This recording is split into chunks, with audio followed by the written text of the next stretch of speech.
Okay, so this is a geometry way to solve this problem, and there's a little bit of calculus foreshadowing, although no calculus directly. Let me draw the picture again. Okay, minus 5, 0, 3h, and then we have this ellipse that's x squared plus, let me write it up here, x squared plus 4y squared equals 5. Yep. Okay. So one thing we know that's nice about tangent lines is they're perpendicular. But the problem is, in an ellipse, we don't know anything about the perpendiculars, right? But what do we know? What's a shape where we do know something about the perpendiculars? Circles. Circle. So it'd be great if this was a circle. Yeah. Instead, so I'm gonna redraw the picture, not in the xy plane, but in the xu plane. And I'm going to let u equal twice y. So what does this equation turn into when I let u equal 2y? So it's x squared plus u squared equals 5. And what's nice about that equation? But in this, it's now a circle. It's now a circle. And so my x's don't change, so this coordinate doesn't change. If u is 2y, how high is the height going to be in my plane here? It's h over 2. Well, be careful. This is the y value. Mm-hmm. So y is u over 2. Okay. So h is u over 2. So what's the height So of the u over 2 times h. Ooh. What do we got to do? So U over 2 equals h. yeah. So that my height prime, I'll just call it p. And no, you don't like p?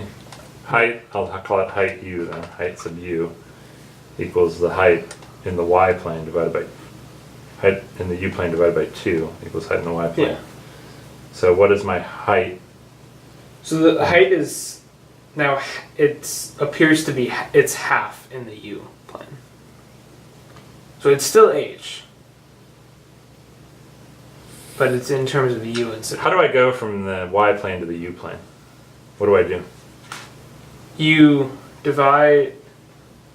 So you change all y into u over 2. Okay. So if this height here is u over 2, what is the u height?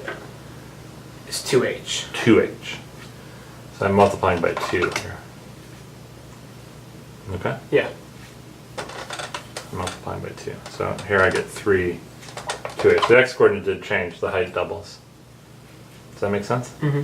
That's actually a difficult thing, but although these substitutions are going to become important in calculus later on. Okay, so u is 2y multiplied by 2. So now I got 2h over there. Now I have a circle. And where is that circle centered? I think it's a point, and I think it's 6 squared plus u squared equals 5. 0, 0 here. Right, 0, 0. That means I have a point going out like this at that tangent line Mm-hmm. that is perpendicular. Right? And this is 0, 0. This is minus 5, 0. We don't know what that point is. And this is the point 3, 0. Okay? What can we say about what's going on here? Well, you have some similar triangles. Yeah, what are they? What are the similar triangles? So it's this small one here, Uh-huh. and the big one. Yeah. So this big one, this side length here total is what? It's 8. 8. And what's this side length here? 2h. Okay. What's this side length here? So 8 went to 5. So 2h is going to go.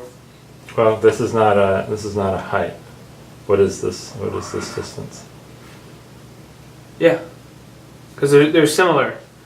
This is. So this distance here goes to 5. Oh, I see. You were doing the ratios in the Yeah. triangle. Okay, yeah, sorry. My mistake. I misunderstood what you're doing. 8 to 2h equals what in this triangle?